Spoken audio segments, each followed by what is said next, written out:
Dah. Bismillahirrahmanirrahim. Assalamualaikum warahmatullahi wabarakatuh.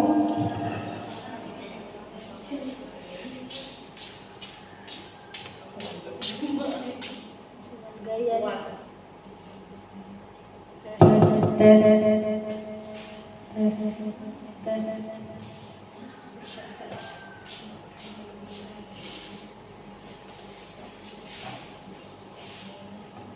Baik, saya ulangi ya. Assalamualaikum warahmatullahi wabarakatuh.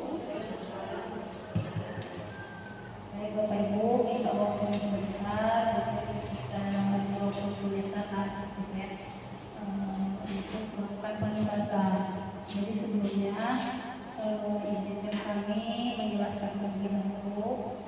Ini merupakan salah satu tugas guru putra ya.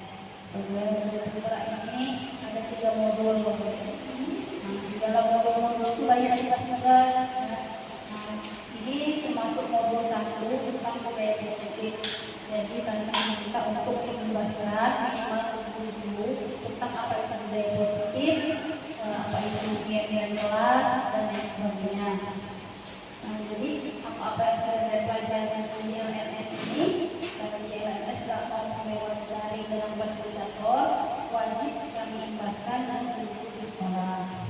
Nah, di sini bukan berarti menggurui Bapak Ibu. Saya yakin ibu-ibu semua di sini pasti melaksanakan ini. Cuman kadang-kadang teorinya apa mungkin yang belum kita ketahui sebelum kalau ini apa namanya, kalau misalnya posisi kontrol seperti ini apa, kan? Nah, mungkin di sini kesempatan kami untuk kita sama-sama nanti berdiskusi. Baik Bapak Ibu, pertama kita akan mengetahui dulu apa itu disiplin positif.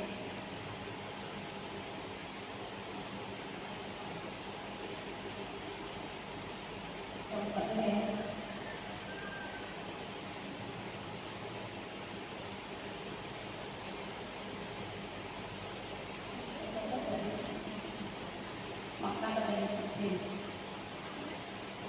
Nah, ibu-ibu, jadi di sini mungkin disiplin itu biasanya identik dengan peraturan, ya, tata tertib dan lain-lain.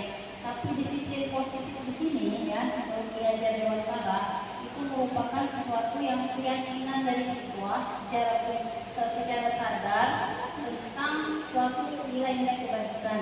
Misalnya, contoh datang tepat waktu ke sekolah, itu kan nilai-nilai kebaikannya itu kita harus tanggung jawab kan, harus maksudnya disiplin ya dalam sekolah.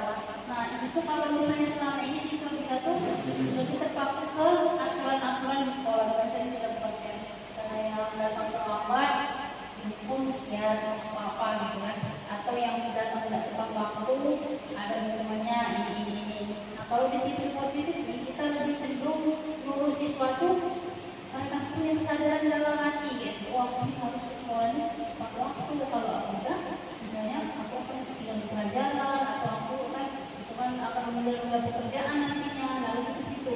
Nah bagaimana cara memunculkan motivasi dalam diri itu? Nah, nanti akan ada pembahasan selanjutnya. Itu baru lihat bedanya peraturan dengan disiplin positif. Kalau peraturan tadi berupa lembaran-lembaran aturan-aturan yang ditentukan dari mungkin atasan atau guru. Kalau disiplin positif kita tuh melibatkan siswa juga, bagaimana mereka menyadari tentang suatu aturan itu. Tuh bedanya. Kemudian lanjut.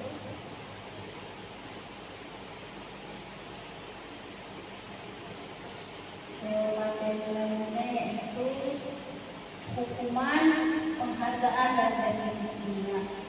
Supaya lebih enak lagi kita diskusi, ini kami sudah ada kertas. Nanti dua orang dapat kertas dan bagi baca.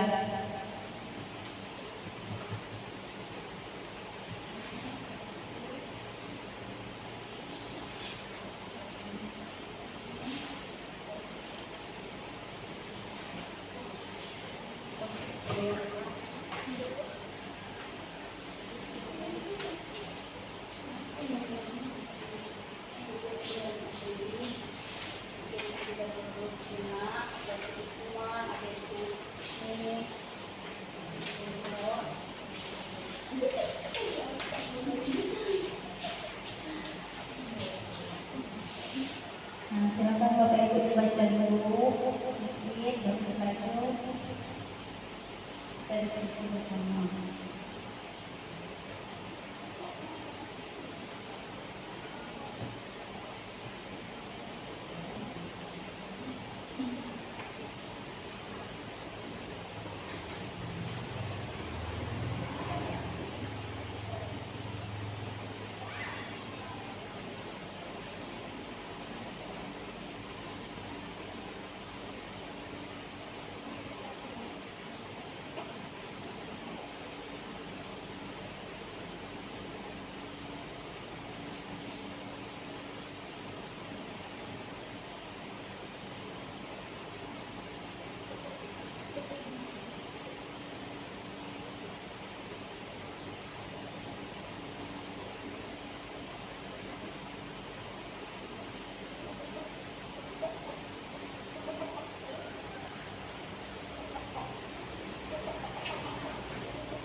Setelah ini kita nanti ada yang ini ya,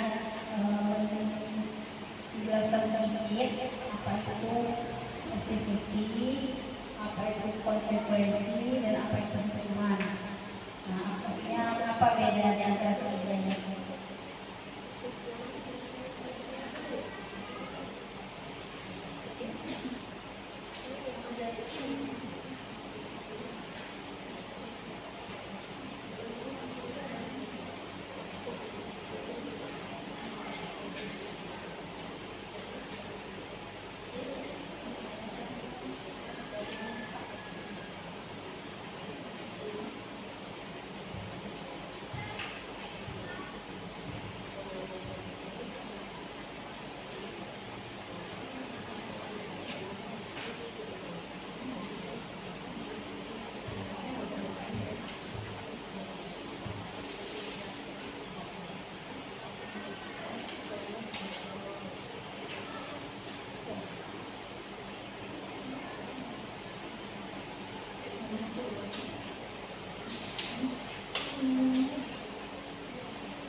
sudah ya mungkin di sini langsung kami sampaikan saja yang untuk video polisi.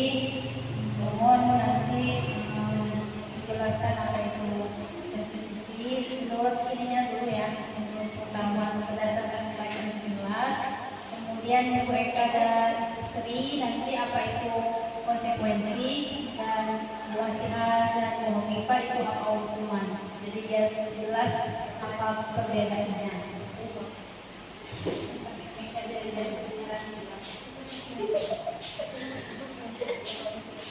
Maka dari kelompok peduli dan Budesindo.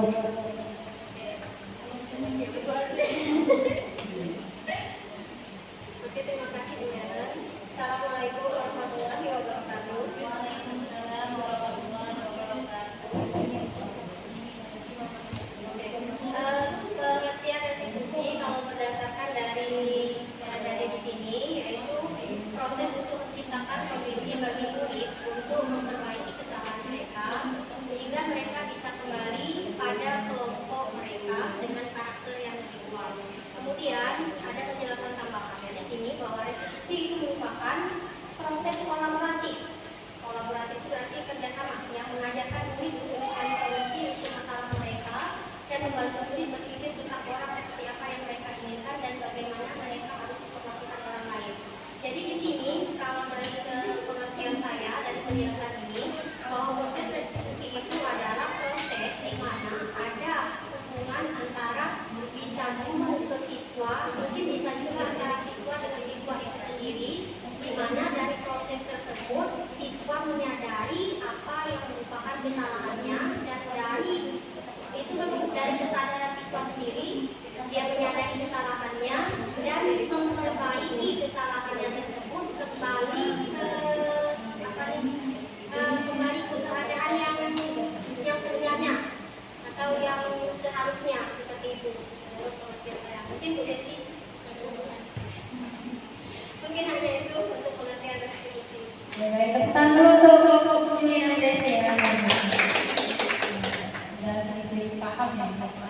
Lanjut ke kelompok Bu Eka dan Sri, apa itu pengertian konsekuensi?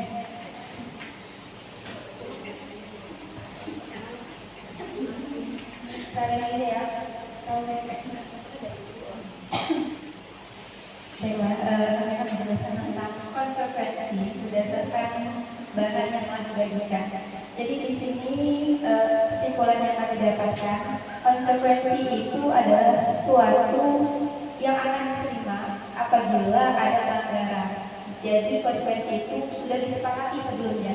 Jadi kalau misal ada kegiatan dan apabila anak tersebut tidak melakukan kegiatan tersebut, maka akan ada sanksi yang akan mereka terima dan itu sudah disepakati bersama seperti itu. Nanti kita lagi oleh ya seperti yang sudah dikatakan sama Bu Sri tadi. Jadi di sini konsekuensi itu sudah terencana atau sudah dibuat oleh pihak guru atau sekolah dan murid sudah mengetahui. Jadi intinya antara guru dan murid itu sudah mengetahui mengenai kalau misalnya nih contohnya kita bilang piket. Jadi antara wali kelas dan siswa itu sudah membuat kesepakatan kita piket di hari ini dan ini nama siswanya A, B, C, D.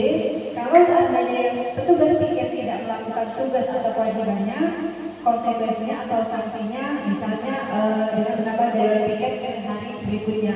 Jadi kalau di realnya nanti si anak tidak melakukan tanggung jawab piketnya, berarti dia sudah tahu nih, oh saya tidak melakukan tugas saya, tanggung jawab saya, berarti saya harus menambah tugas piketnya di hari berikutnya. Terima kasih. Luar biasa, tepuk tangan dulu untuk kelompok Bu Eka dan Bu Sri. Ini udah paham semua ternyata ya. Lanjut kita ada bedanya. Benar sekali ya tadi bahwa konsekuensi itu udah terencana, udah disepakati, udah ya pelan-pelan udah tahu semua warga. Nah, tapi tetap siswa itu tidak muncul dari dalam diri, tetap dia merasa tidak nyaman sebenarnya dengan sanksi-sanksi yang didapat. Kalau dari kelompok ini Bu Asia dan Bu masih saya akan menjelaskan apa itu hukuman. Nah, kalau hukuman ini dia lebih bersifat satu arah atau tidak berencana. Jadi ketika guru memberikan hukuman, siswa itu tidak tahu hukuman apa yang akan diberikan dari guru, baik itu dari bentuk psikis atau fisik.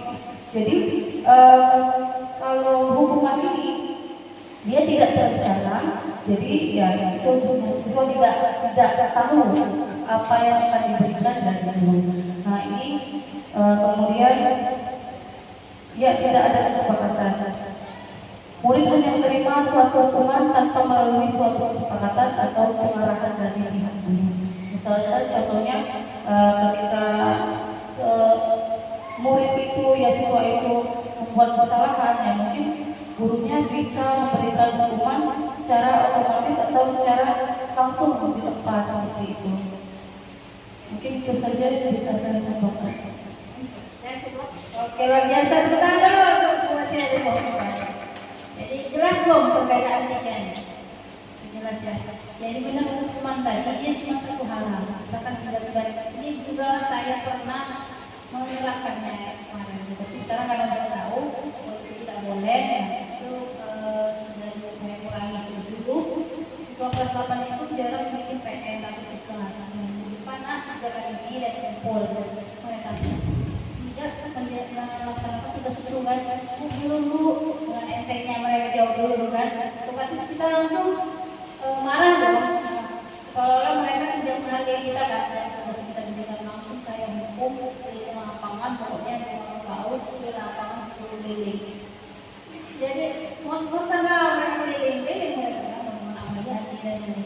Setelah mereka ngos-ngosan hari itu dan mereka masuk, saya pikir dengan begitu mereka berubah ke depan.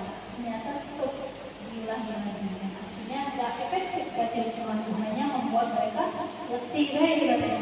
Bahkan pas mereka lalu ada yang sampai kelelahan, dan pas masuk pelajaran itu terus lagi kelelahan. Itu hukuman itu tidak efektif. Dan mereka pun lari itu bukan malah mereka akan lulus, malah di dalam hati mereka mungkin menjadi mungkin akan diingat terus mungkin kan. Jadi hukuman ini sangat-sangat tidak dianjurkan kecuali kondisi-kondisi darurat yang kita tidak bisa lagi pakai konsekuensi atau pakai restitusi.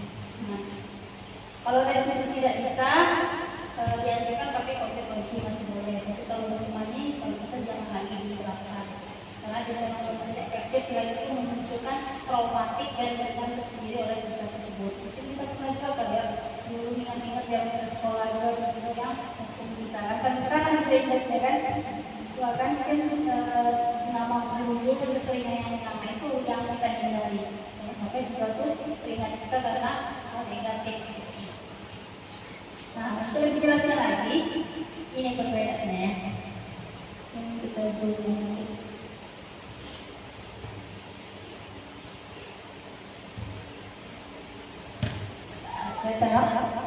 Kalau hukuman itu sesuatu yang menyakitkan harus terjadi. Kalau konsekuensi sesuatu harus terjadi. Kalau di restitusi merupakan pilihan. Ya. Kemudian poin kedua, kalau hukuman itu tidak nyaman untuk murid, anak untuk jangka waktu panjang, dari bilang menimbulkan traumatik tersendiri, mungkin diulang dia dipermalukan di tengah lapangan. Mungkin. Kalau konsekuensi tidak nyaman untuk murid tapi jangka pendek. Jangka pendek kalau konsekuensi. Mungkin kalau misalkan siswa dapat pakai sepatu, sepatunya mungkin warna-warni, mungkin dia tidak diperkenankan pakai sepatu di hari itu, dia cukup jangka pendek hari itu. Kalau restitusi menguatkan untuk murid anak dalam jangka waktu panjang, motivasi dari dalam. Kemudian yang poin ketiga, hukuman korban mendapatkan keadilan. Keadilan itu diadili. Kemudian korban bisa diabaikan. Jadi kalau disini korban mendapatkan dana. Korban ini maksud di sini orang yang bermasalah dengan siswa tersebut. Kemudian murid atau anak akan tersakiti kalau hukuman, kalau konsekuensi murid anak dibuat tidak nyaman. Kalau restitusi murid anak mendapatkan penguatan. Dan seterusnya, kalau ini hukuman murid akan dibenci, murid atau anak membenci peraturan, murid atau anak membenci peraturan. Kalau konsekuensi, murid atau anak menghormati peraturan. Kalau restitusi, murid anak menghormati dirinya dan orang lain. Nah, mungkin sampai di sini ada nggak Bapak mungkin bertanya masalah restitusi ini? Bisa nggak diterapkan di siswa? Ada kemarin kok, gimana Bu kalau kasusnya anak itu kalau misalnya tingkat kriminal, misalkan dia bawa senjata tajam, tidak bisa ada ini toleransi kalau kayak gitu. Yang darurat saya bilang tadi kan, dia memang benar harus kita laporkan ke pihak berwajib. Misalnya kita misalkan restitusi dipanggil dengan oleh atau narkoba dalam keadaan mabuk, tidak bisa direstitusi. Karena dengan kalau bahwasannya dia punya jabatan fungsi konsekuensi. Nah, bagaimana Bapak Ibu penerapan restitusi ini? Jadi anak kalau misalnya melanggar di sekolah, contoh mulai kayak Jepri, Putri dengan SD, SD, itu kita tidak bisa langsung memarahi mereka di tempat. Harus kita panggil dulu dan ada tahapannya, 3 tahapan mungkin di rumah selanjutnya. Oke, sampai sini ada pertanyaan nggak? Perbedaannya jelas ya? Ada perbedaan. Mungkin untuk penerapan restitusi ada. Oke, lanjut. Masalah keyakinan kelas.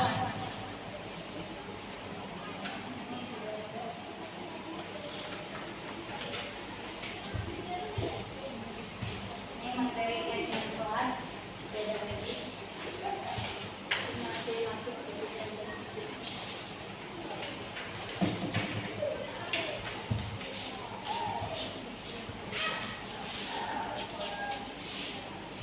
Oke, disiplin positif selain restitusi ada juga namanya keyakinan kelas.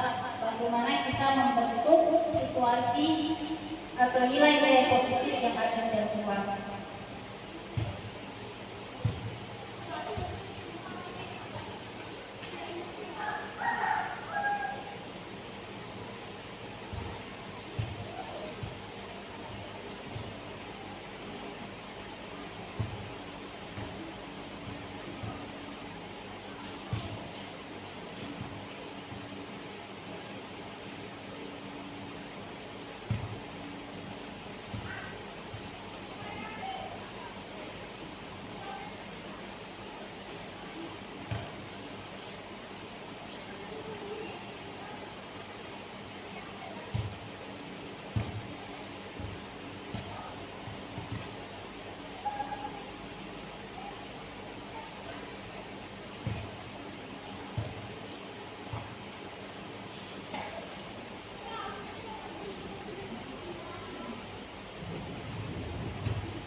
Mungkin pertanyaannya, keyakinan kelas itu apa sih?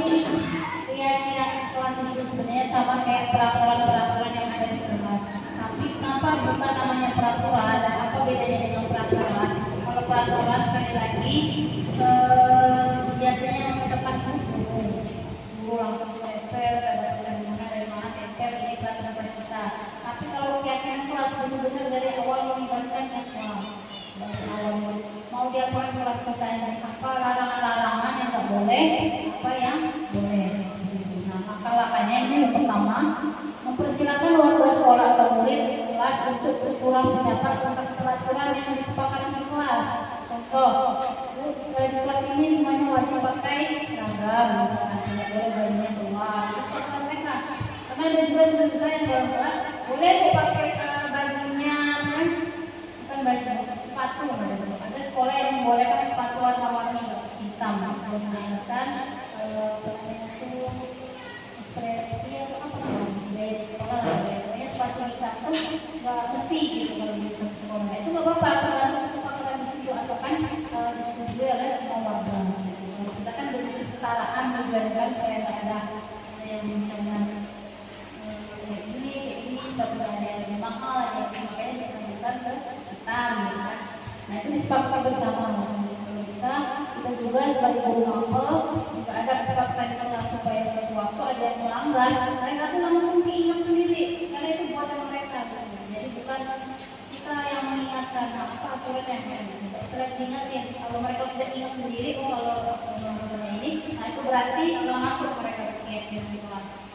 Jadi balik lagi motivasi itu dari dalam siswa, bukan dari luar, bukan karena takut atau bukan karena ingin uji, tapi memang benar-benar dia menghargai prinsip itu. Ya. Jadi ini cerita sedikit bahwa ada temanku dulu, kami sholat di masjid, tiba-tiba dia nih nak wudhu kan, pak wudhunya itu agak melewati kayak trotoar kayak itu, agak sedikit kotor. Di situ tuh udah ada sendal. Nah, kalau dulu mungkin karena belum ada yang motivasi dari dalam, langsung dipakai ke sendal kita yang siapa, yang orang misalnya kalau pakai dia itu bisa wudhu bersih, udah masuk. Kalau yang bangun itu dia memang benar tertanam dalam hati. Kita tidak tahu dari orang tuanya siapa. Jangan pakai barang orang lain meskipun dimanapun. Jadi itu sampai sekarang ingat. Jadi tidak dipakai gitu. Jadi dia ngambil air, pakai gayung, lalu dia cuci di trotoar juga. Saking dia tidak mau pakai segala orang lain. Jadi benar-benar berarti itu memang dari dalam prinsip gitu. Nah inilah yang harus kita tanamkan di siswa. Mereka punya prinsip bahwa kalau bukan punya aku tidak boleh bisa mengambil asal pakai gitu. Itu pun dengan kejujuran dan lain-lain. Nah, itulah maksud dari ini keyakinannya. Oke, kita lanjut. Nah, ini Bapak Ibu ya tahapan-tahapannya tadi. Ini bisa kita baca sekali lagi. Satu tadi mempersilakan kepala sekolah atau murid untuk bercurah karena semua anak-anak itu kalau ada yang 30 kita ajak 30-nya dulu. Kedua, mencatat semua masukan, misalnya masukan apa dari salsa, bu, tidak boleh bawa HP, dari ini, tidak boleh ini, kita catat semua. Sudah catat, susun keyakinan kelas sesuai dengan proses pembentukan keyakinan sekolah. Kalimat negatif kita ubah jadi positif. Contoh, dilarang membuang sampah sembarangan. Kita buat positif, buanglah sampah pada tempat sampah, tempatnya. Itu ubah positif, jangan ada kata-kata negatif supaya mindsetnya itu positif terus. Kemudian tinjau kembali daftar curah, kita analisis kembali kan apakah yang perlu kita ini kita ulas lagi. Kemudian setelah itu baru tulis di poster atau di kan baru di kelas biar ingat hari dan biar semuanya itu udah tahu.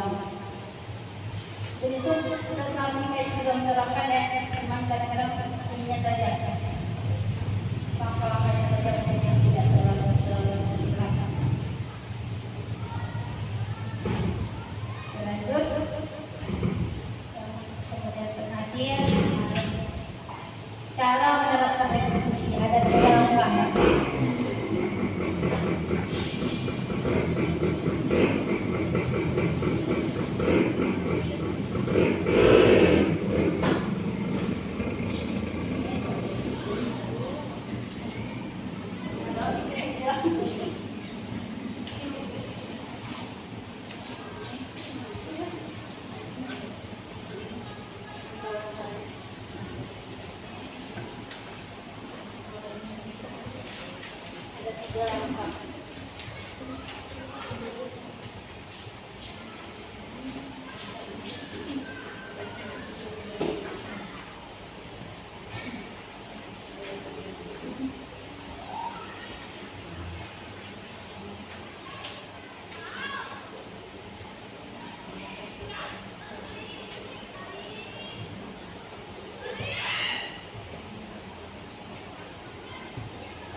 Oke.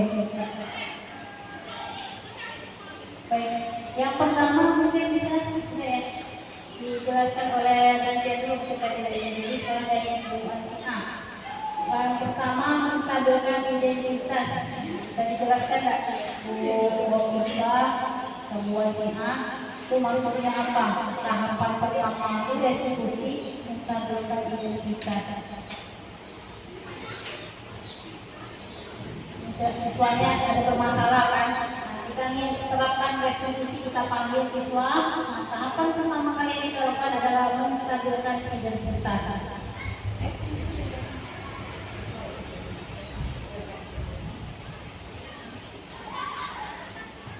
Ini baca aja. Ada di situ banyak masalah. Baik.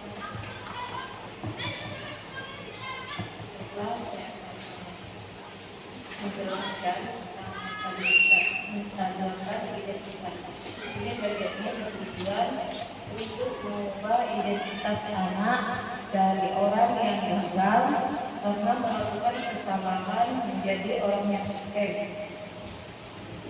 Contohnya, berbuat salah itu tidak apa-apa. Itu untuk ukuran untuk apa namanya supaya anak itu lebih nyaman, lebih apa namanya, untuk meyakinkan si anak itu ya, supaya dia tidak apa dalam kesalahannya ya, tidak misalnya apa, kelihatan kesalahannya, jadi secara halus menunjukkannya. Yang kedua, tidak ada manusia yang sempurna dan seterusnya ya. Mungkin itu dari menstabilkan identitas anak. Betul sekali ya, makasih Bu Asina. Jadi kalau siswa bermasalah, kita restitusi. Langkah pertama adalah menstabilkan identitas. Caranya, siswa itu kita panggil, jangan langsung kita marahi, jangan langsung. Sebenarnya ini secara penerapan bisa juga sebenarnya, tergantung kondisi lah. Tapi kalau kebanyakan, kalau siswa kita marahi, kita terbuka nih misalkan lain, kamu boleh ulangi kita marahin. Ya, dia itu pasti gak akan mampu. Kalau awal-awal tuh dari tadi gituin, kau misalnya mengambil pensilnya si B, ya kan? Langsung kita terbuka itu, dia tuh kayak udah makin bela diri. Tapi kalau kita bujuk dulu, bukan dulu, coba, makanya cuma ada itu misalkan kita tanya, coba beda, itu udah marah misalkan. Ini kalau kesalahan kecil, kalau kesalahan besar ada yang boleh perlakuan. Jadi kita tenangkan dulu, baru biasanya dia ngaku. Dia tuh buat nyaman dulu dengan kita, nah, baru bisa kita tuh diskusi gitu, baru ngobrol tuh nyambung gitu kalau nyaman. Tapi kalau kita awal-awal marah lalu bentak-bentak, siswa itu biasanya malah ketakutan dan nggak mau menceritakan hal yang terjadi sebenarnya. Oke, lanjut ke yang kedua. Yang kedua itu silakan Bu Eka dan Bu Sri. Itu tahapan kedua itu penulisan validasi tindakan yang salah. Serangan.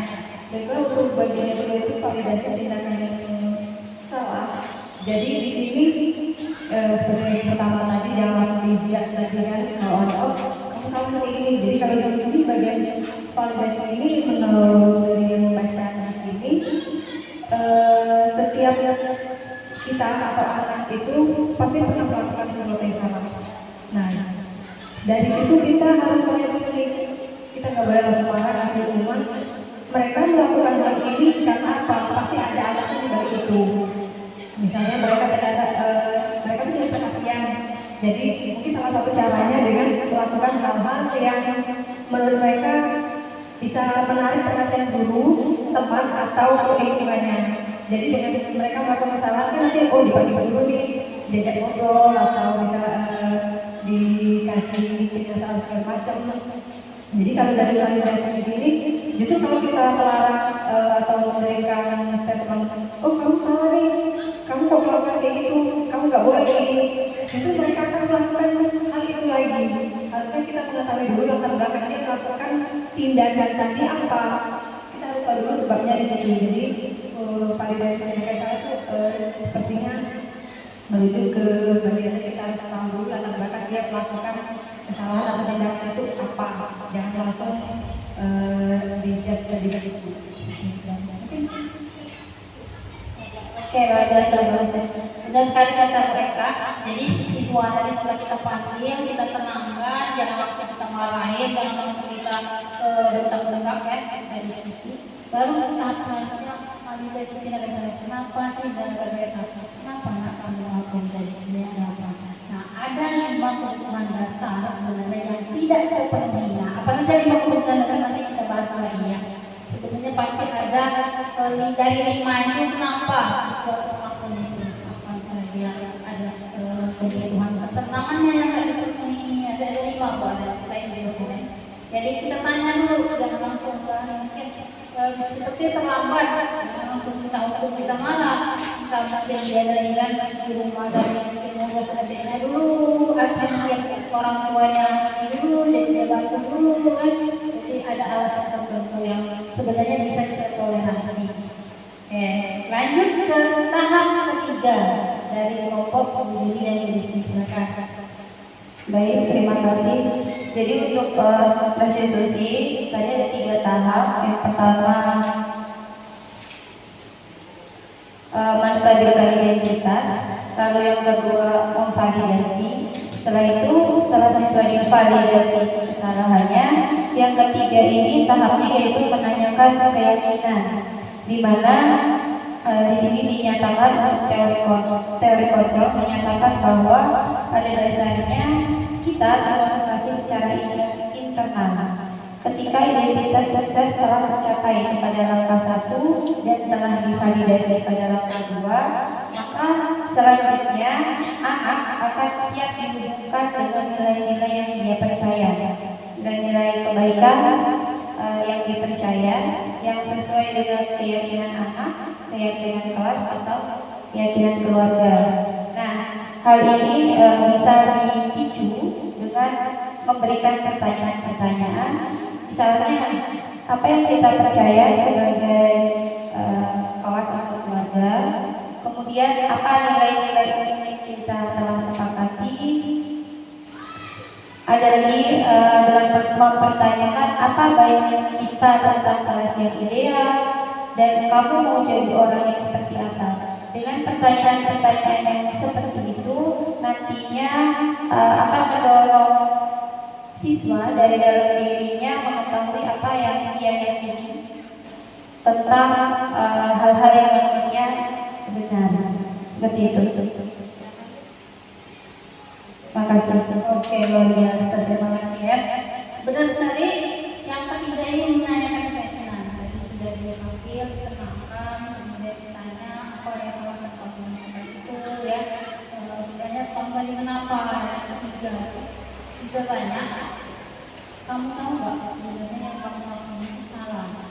Nanti akan mikir mau. Pertama ngaku dia kalau kita udah bawa situasinya itu ke kita ngobrol dari hati-hati ya. Dia belum salah. Kamu tahu nggak? Kamu apa tuh? Misalkan dia merusak apa di kelas kan? Nah kan kelas kita jadi rusak. Sudah rusak kan kita mau belajar lagi. Terus kalau misalnya dia ngolok-ngolok sama kawan, coba kamu bayangkan kalau orang tua kamu diejek disebut namanya, saya siswa kan orang yang diejek, sakit tidak perasaan kamu misalnya. Terus dulu dia berpikir kan, mana rasanya? Nah, kalau siswa itu benar, misalnya memang dia udah lama masuk di situasi yang kalau sudah kita giring di situasi kita ngobrol dari hati-hati, biasanya dia pikir biasanya. Tapi kalau dia masih main-main yang itu dia belum masuk, bisa kita ajak dia hati-hati. Ya kita tuh ngobrol dari hati-hati itu dari serius ya. Jadi perlu ada menstabilkan identitas dari yang kita bawa ngobrol. Kalau bisa jangan ada orang lain. Kalau ada orang lain biasanya malu ya. Misalnya ada yang lain melihat, ada kawan melihat malu dia sendiri kita sesuai gitu. Misalnya dia ngaku itu salah tidak mau gengsi anak kita supaya dia turun bagaimana? Anak-anak itu masih tinggi. Nah biasanya kayak kemarin masih jadi itu kelahi dengan ada SD yang baik putri itu, baik bajunya jadi sampai robek. Jadi pas sampai situ dengan Pak Herman kewalahan, dia masih kelahi di kantor tuh. Kami kami salah kami saya sering bolong. Mana menimbulkan orang itu kata ngobrol lagi kan? Pak Herman lucu ditanya lagi kesalahan masing-masing dari seluruh ini. Nah ternyata si Zulfi ini ngotot gak mau memaafkan kalau bajunya terjadi robek. Nah si itu tadi tidak mau memaafkan lama-lama. Coba yang si anak istri kita siapa namanya? Kamu kalau bajunya kayak gini marah gak? Ya baru mikir. Terus apa yang kamu lakukan kalau misalkan bajunya? Kalau aku jahit dia aku semua kami jahit. Sudah saja dia tidak marah lagi. Sebelum selesai pakai itu, cuma mana dia itu kan? Pokoknya saling ngira-ngira kayak kalau saya marah. Ternyata ujung-ujungnya si anak SD itu baru nak jahit, baru mau bertanggung jawab kan setelah dia baru belajar dia memaafkan. Itu damai ini. Jadi benar-benar solusi itu benar harus tepat terakhir kan. Harus kalau dia salah dia harus bertanggung jawab. Juga kalau misalnya dia tidak jujur harus ngaku. Terakhir ini ada video kami dengan Pak Apit dan Tenuning yang mau ke karya disuruh tiba-tiba ditunjuk untuk demonstrasi atau bikin drama. Nah ini jadinya drama dadakan. Jadi dua Pak Apit dan Tenuning ini kepala sekolah SD. Praktek restitusi.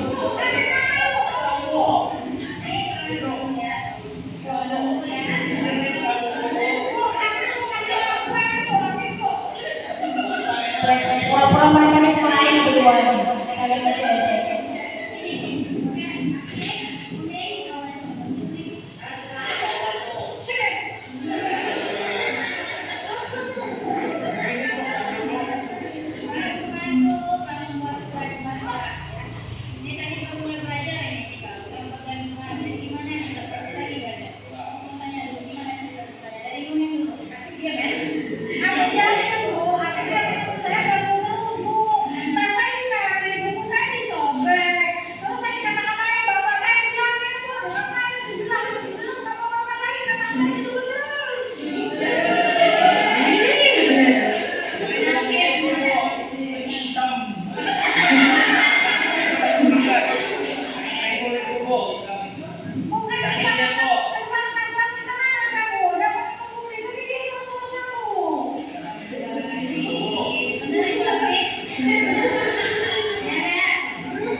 When you write, your tone influences how readers respond. With Grammarly, just highlight your text.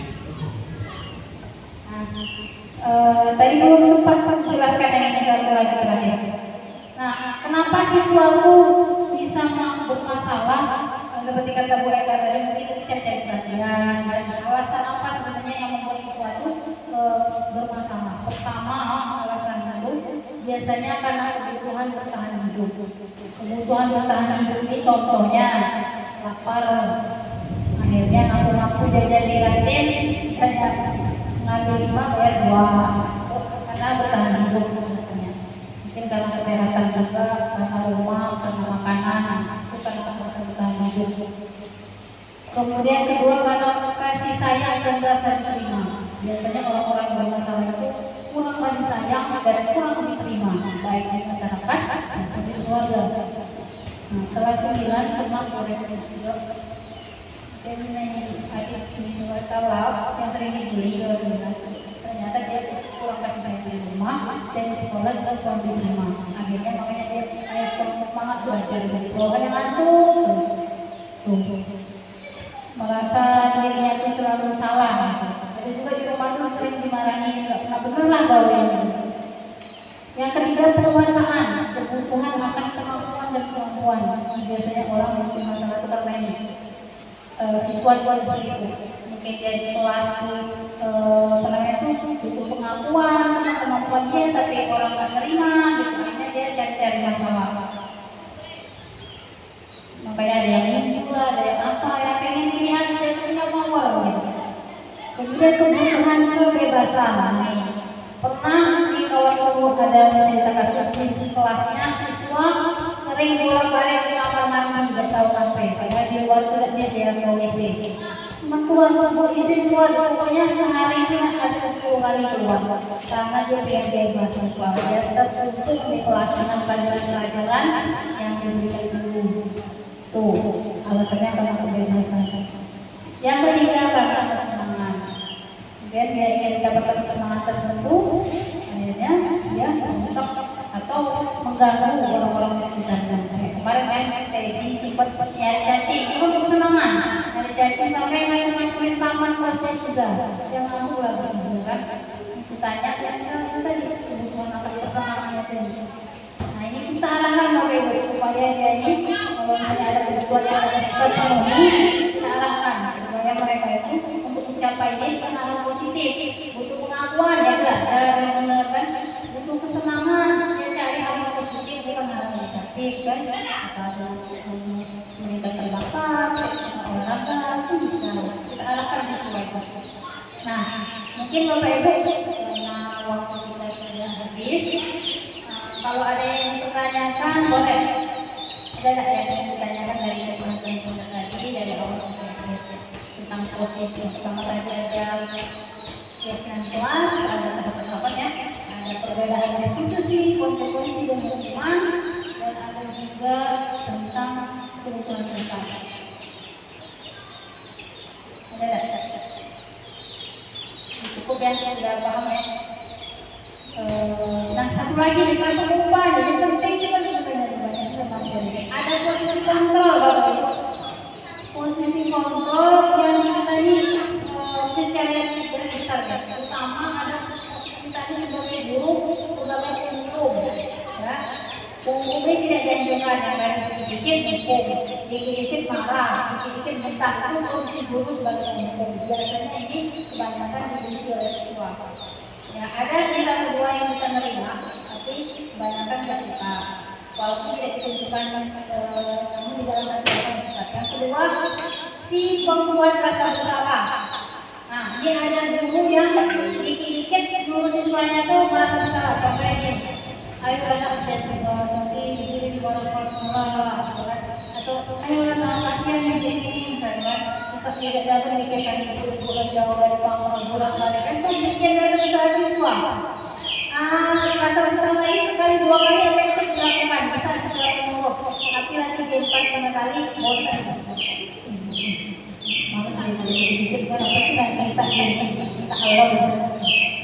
Yang ketiga, si posisi kontrol sebagai imam. Ada guru yang kenal murid, ada setiap kita murid itu kayak kawan. Misalnya siswanya ada yang dia murid apa tos ya kita misalnya.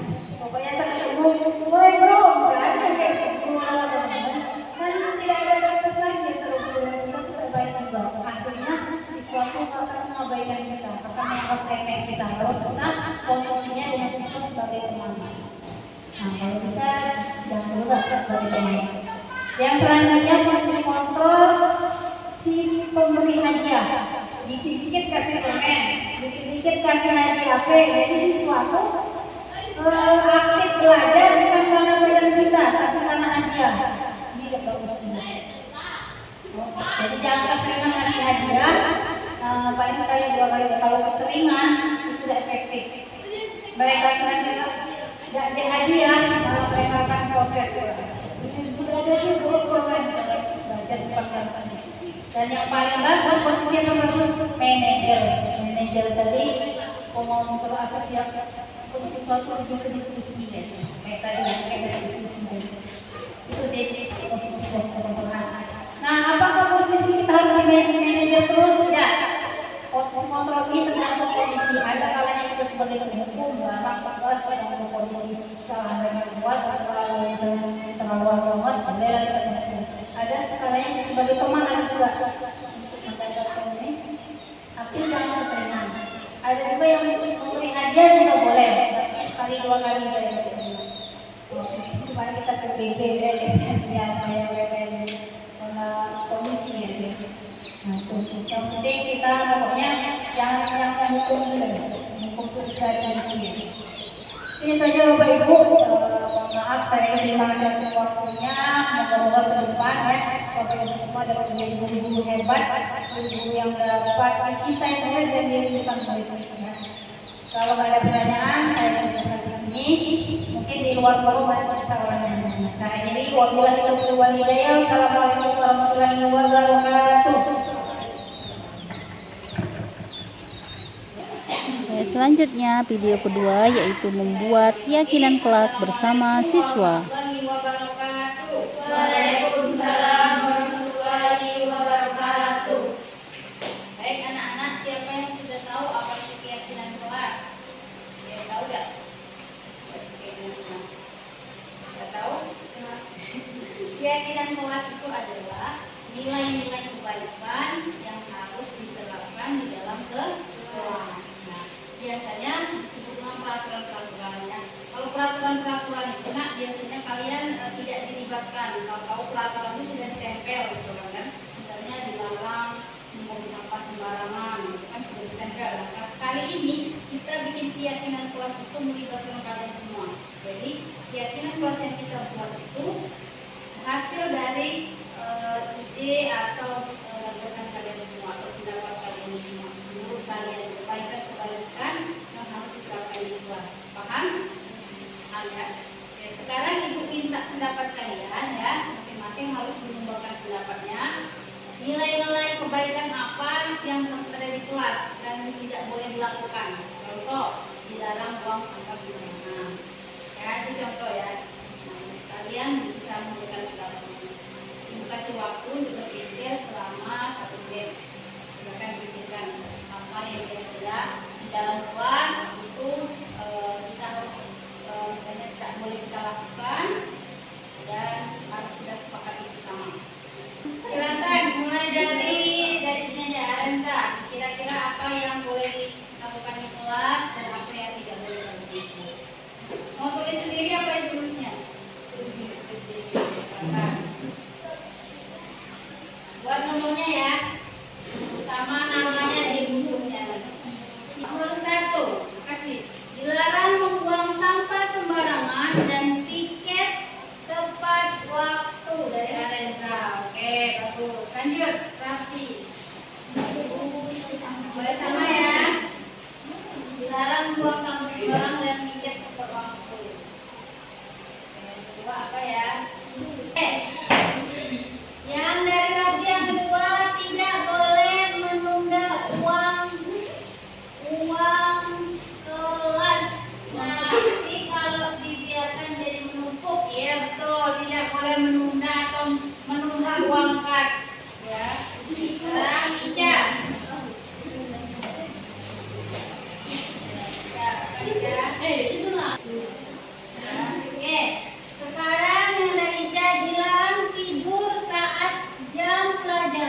pinjam dulu ya.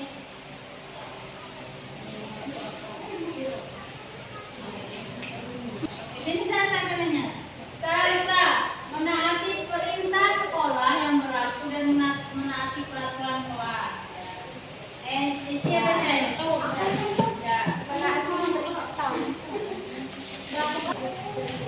Ya,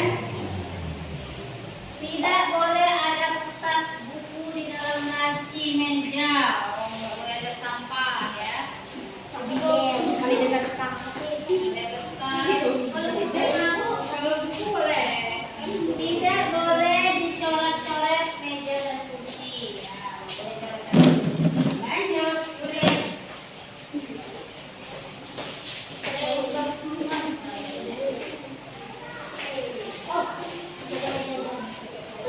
Jika sudah ada lonceng, langsung masuk kelas. Jangan ada yang cuma kelas lagi.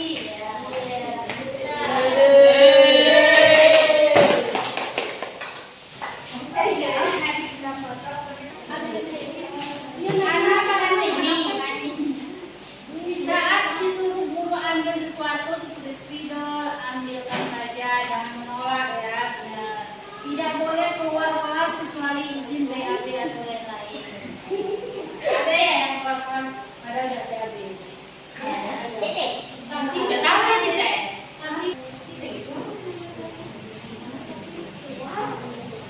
Oke, yang ke-14 harus piket kantor sesuai jadwal masing-masing. Benar, kadang memang pas itu nyampe itu ada yang piket, ada yang enggak.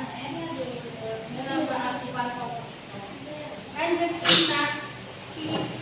Kita bisa sudah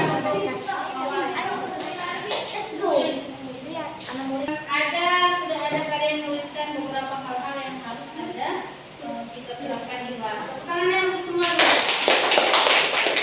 Nah, ini masih kata-kata yang kata-katanya itu masih negatif, nah ya. Dilarang, tidak boleh, atau jangan. Ini masih negatif. Kita ubah kata-katanya menjadi kata-kata positif. Contoh, dilarang membuang sampah sembarangan. Supaya kata-katanya menjadi positif, kita ubah buanglah sampah pada tempatnya. Coba kita minta satu orang yang Renza minta tolong jadi sekretaris dulu, tulis di sana kata-kata positifnya yang sudah kita buat bersama ya. Oke, yang pertama dilarang membuang sampah sembarangan. Apa kalimat positifnya? Buanglah sampah pada tempatnya. Oke, tulis Renza, buanglah sampah pada tempatnya.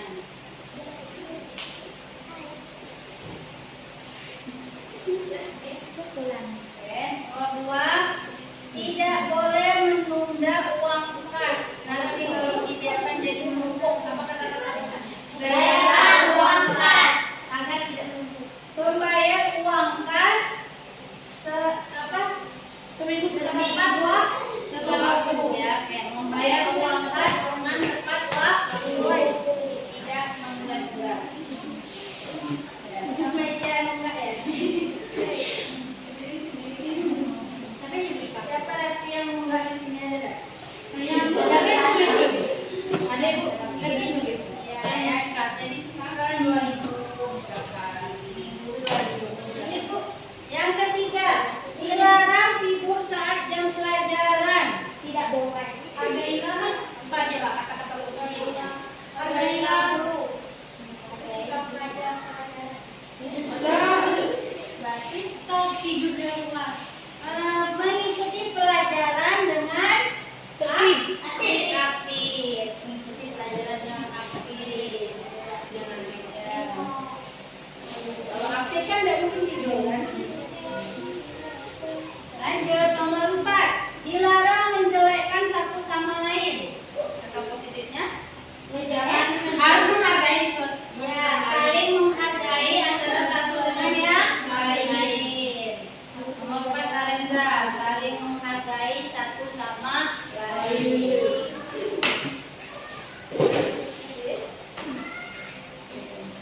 Seterusnya, ini dari siapa ini? Seri.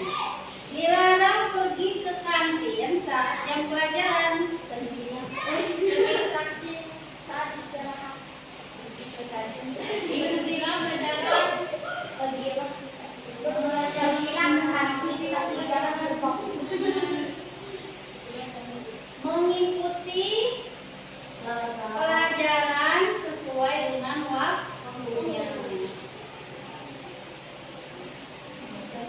dengan jadwal pelajaran ya.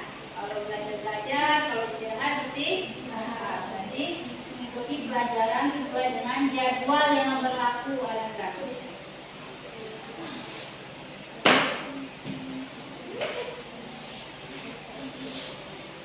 Yang keenam, tidak boleh berisik saat jam pelajaran dimulai. Kalau tidak lulus, menghargai guru saat guru menjelaskan.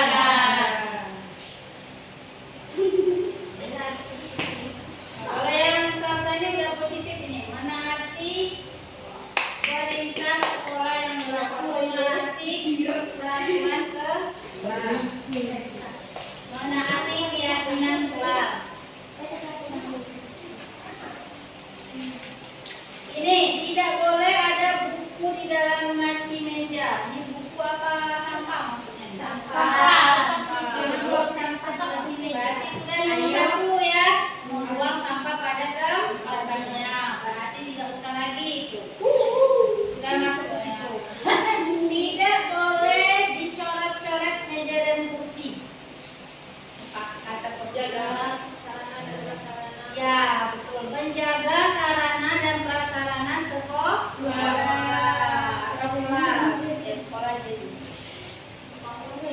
Sekolah aja, ya, semuanya ya, tidak punya meja, tapi dinding dan lain-lain juga.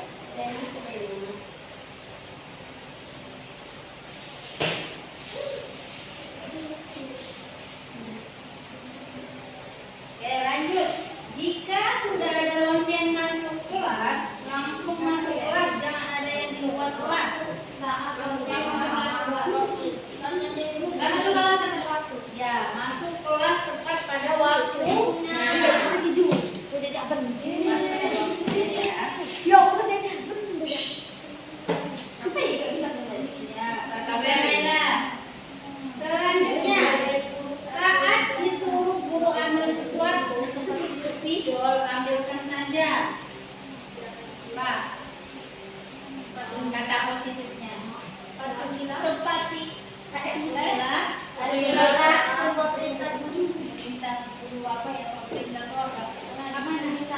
Membantu ketika guru meminta bantuan. Ya, ya nggak usah ke situ.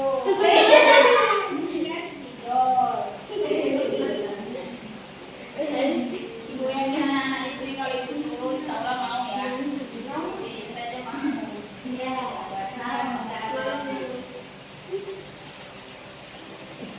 Lanjut, tidak boleh keluar kelas kecuali izin BAB atau lain-lain.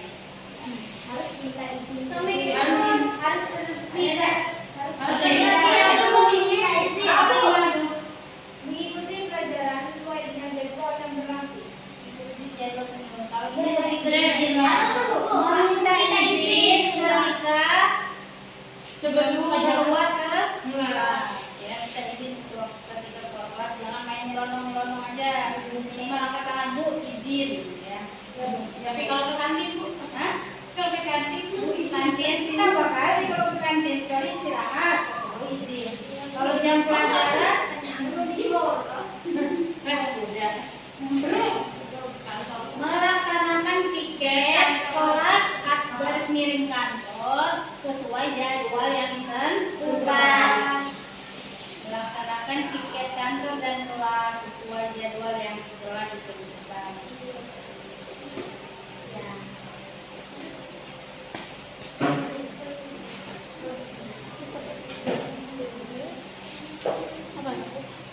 Nah, yang ini nak ibu kata gini, dilarang mencontek teman lain saat ujian. Apa kata positifnya? Menjaga kejujuran saat ujian. Ya, bisa menjaga kejujuran saat melaksanakan ujian. Ya, menjaga kejujuran.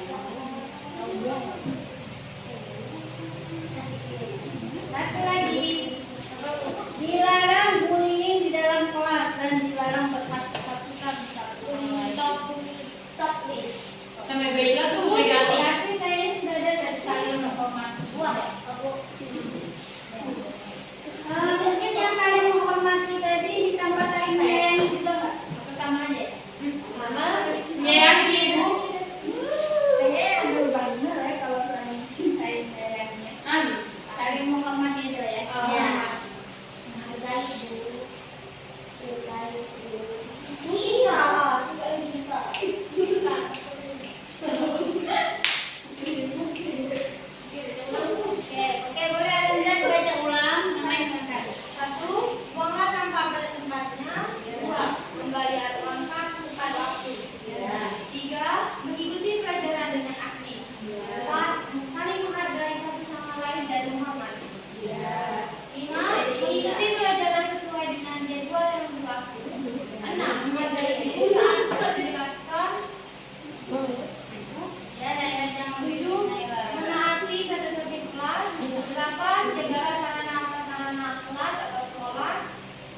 12. Melaksanakan piket kantor dan kelas sesuai jadwal yang ditentukan.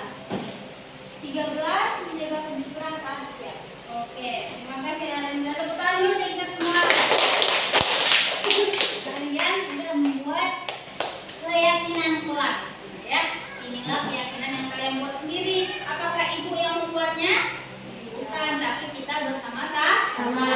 Supaya nanti ini bisa kita terapkan, ya. Karena kalau ada yang melakukan nanti bisa kita lihat, oh ini ya sudah seperti itu sama, ini berarti nggak boleh dilakukan, ya kan? Dari ke-13 yang sudah terbentuk ini keyakinan kelas, ada yang perlu kita bahas lagi nggak?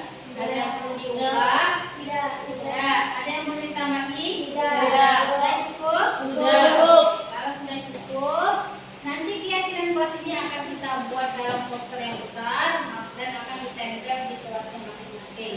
Paham? Oke. Sampai di sini ada yang mau ditanyakan?